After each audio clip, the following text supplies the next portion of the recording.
इकाई 4 के उर्वरक नामक अंश में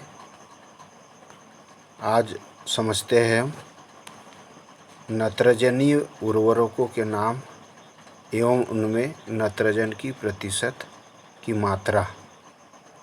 नाइट्रोजन युक्त उर्वरक एवं उनमें प्रतिशत की मात्रा।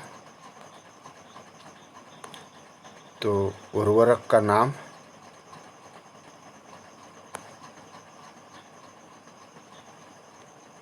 पहला है यूरिया, 46% नाइट्रोजन होता है। अमोनिया सल्फेट 20% नाइट्रोजन होता है। अमोनियम नाइट्रेट 33% नाइट्रोजन होता है। अमोनियम क्लोराइड 26% नाइट्रोजन होता है। कैल्शियम अमोनियम नाइट्रेट में 20% नाइट्रोजन की मात्रा होती है। अमोनियम सल्फेट नाइट्रेट में 26% नाइट्रोजन की मात्रा होती है और सोडियम नाइट्रेट में 16% होती है। तो कौन कौन से नाइट्रोजनीय उर्वरक है? Urea, ammonium sulphate, ammonium nitrate, ammonium chloride, calcium ammonium nitrate, ammonium sulphate nitrate और सोडियम नाइट्रेट।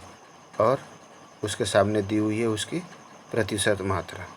अमोनियम फास्फेट मूलकों के नाम लिखिए। तो अमोनियम फास्फेट मूलक कौन कौन से हैं? अमोनियम फास्फेट मूलकों में पहला है mono ammonium phosphate. Mono ammonium phosphate में 11 से 52% यौगिक होते हैं। दूसरा डाई अमोनियम फास्फेट, जिसको DAP कहते हैं, 18-46-0 और 20-48-0।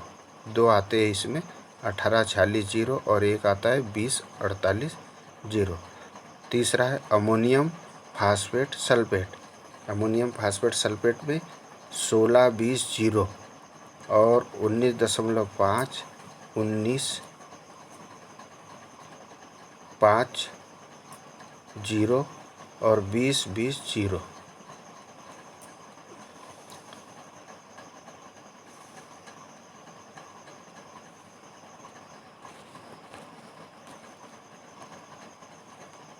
Ammonium phosphate sulphate nitrate, ammonium phosphate sulphate nitrate, इसमें 20-20-0% मात्रा होती है। यूरिया अमोनियम फास्फेट में 28-28-0, 20-20-0 और 24-24-0 NPK की मात्रा होती है।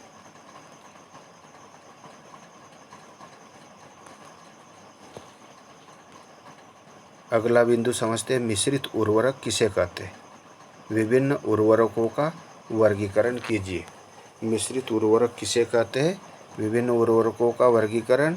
इसमें मिश्रित उर्वरक किसे कहते हैं? वे उर्वरक जो 2 या 3 तरह के उर्वरकों को आपस में मिलाकर तैयार किए जाते हैं, उर्वरक मिश्रण या मिश्रित उर्वरक कहलाते हैं। 2 या 3 तरह के उर्वरकों को आपस में मिलाकर के जो मिश्रण तैयार किया जाता है, उस मिश्रित मिश्रण को उर्वरक कहते हैं। कौन से उर्वरक? मिश्रित उर्वरक। ऐसे उर्वरक मिश्रण में 2 या 3 प्रमुख पोषक तत्व मौजूद होते हैं। मिश्रित उर्वरक का वर्गीकरण। मिश्रित उर्वरकों के वर्गीकरण में हम समझेंगे इन्हें 3 वर्गों में बांट सकते हैं। पहला निम्न ग्रेड के उर्वरक। निम्न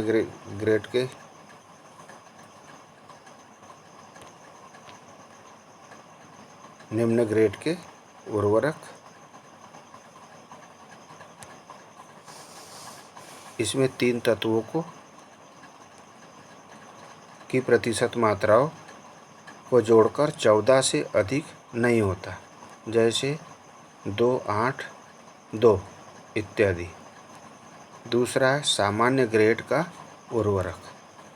सामान्य ग्रेड का उर्वरक, सामान्य ग्रेड के उर्वरक में यदि तीनों तत्वों की प्रतिशत मात्रा का जोड़ 15 से 25 तक हो, तीन तत्वों की प्रतिशत मात्रा का योग 15 से 25 हो, उसे सामान्य स्तर का उर्वरक कहते हैं। जैसे 5, 8, 7 इत्यादि। तीसरा होता है उच्च ग्रेड का उर्वरक। उच्च ग्रेड के उर्वरक में इसमें तीन तत्वों की मात्रा का जोड़ 25 से 35 होता है। यदि ये अंक 35 से ऊपर हो तो ऐसे उर्वरकों को क्या बोलेंगे? सांद्र उर्वरक कहते हैं। इनके उपयोग से भूमि में तत्वों का वितरण समान रूप से होता है, जिससे फसलों का उत्पादन बढ़ जाता है। तो अभी हमने क्या समझा? मिश्रित उर्वरकों का वर्गीकरण, मिश्रित उर्वरक किसे कहते हैं और उनका वर्गीकरण। इस प्रकार से मिश्रित उर्वरक आपने दिए देखेंगे। यह यूरिया, यह मिश्रित उर्वरक नहीं है, यह नत्रजनीय उर्वरक है, नाइट्रोजन वाला उर्वरक इफको बनाता है। वो इस प्रकार बोरी में आता है, इसमें 46% नाइट्रोजन होता है।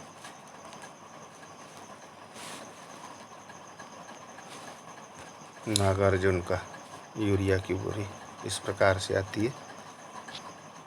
मिश्रित उर्वरकों से कौन कौन से लाभ है? तो मिश्रित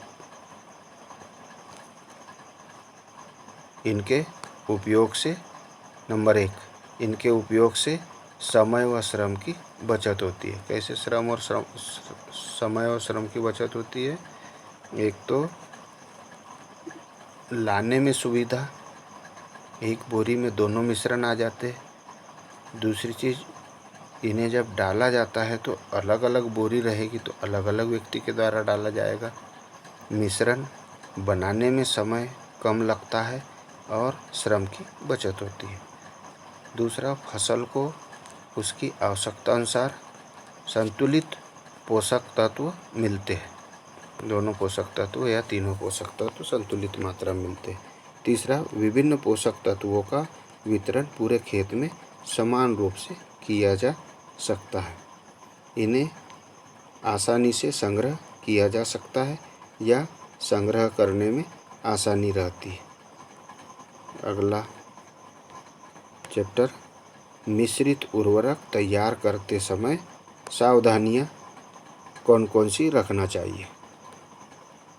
मिश्रित उर्वरक तैयार करते समय रखने वाली सावधानियों में नंबर 1, उर्वरकों को पक्के फर्श पर लकड़ी की सहायता से मिलाना चाहिए। काय की सहायता से मिलाना चाहिए? लकड़ी की सहायता से मिलाना चाहिए तथा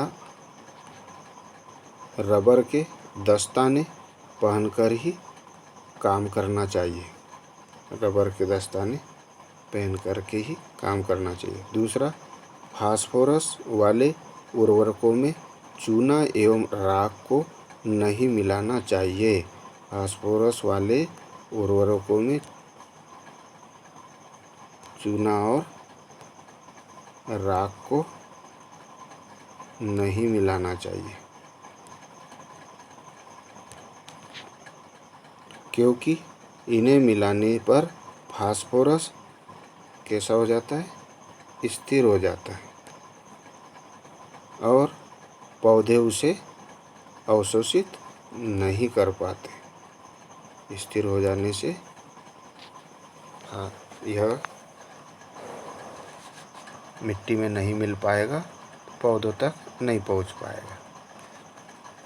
सोडियम नाइट्रेट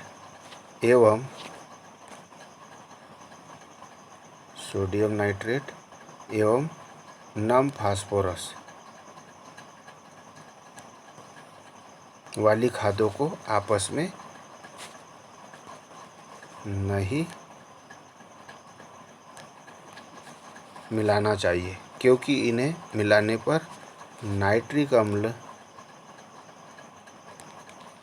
धीरे धीरे स्वतंत्र हो जाते हैं। इसका तत्व ही नहीं रह पाएगा, इसका कोई लाभ नहीं होगा। अगला, अमोनियम सल्फेट में राख व कैल्शियम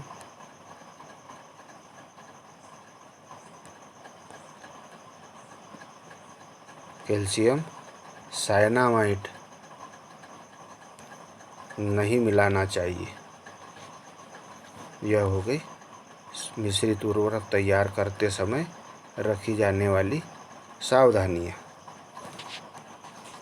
अगले प्रश्न पर चलते।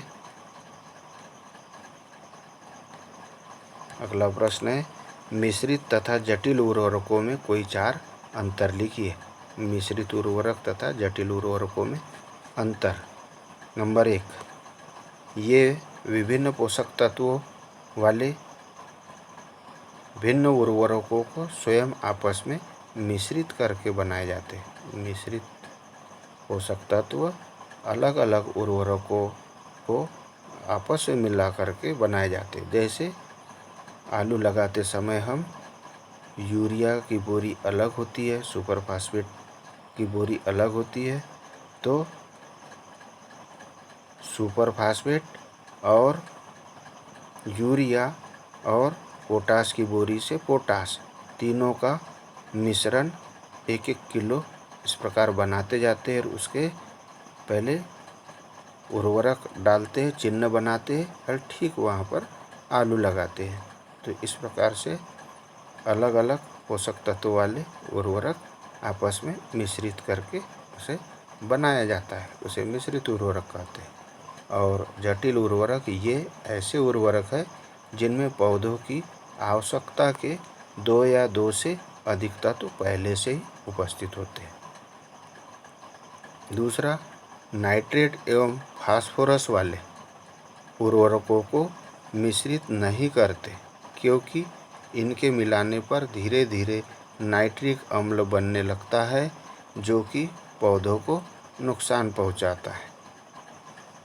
और जटिल उर्वरकों में ये मृदा को नाइट्रोजन एवं फास्फोरस प्राप्य रूप में प्रदान करते हैं। तीसरा, भंडारण हेतु प्रायः कम सुरक्षित है। मिश्रित उर्वरकों का भंडारण करते समय ध्यान रखना पड़ता है कि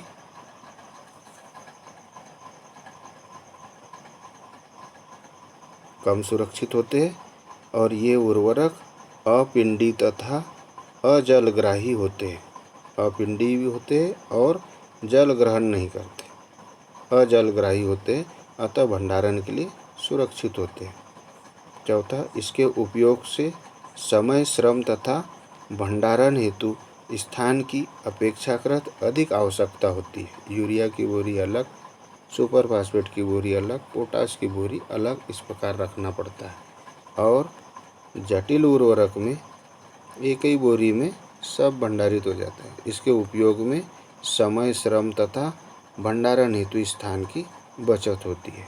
यह देखा हमने मिश्रित और जटिल उर्वरकों में अंतर।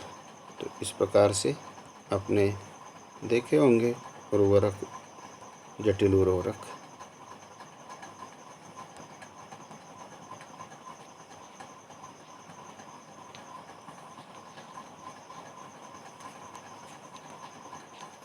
आज का गृह कार्य है, नत्रजन उर्वरकों के नाम एवं नत्रजन की प्रतिशत मात्रा लिखिए। नाइट्रोजन उर्वरकों के नाम और उनकी प्रतिशत मात्रा लिखना है। धन्यवाद।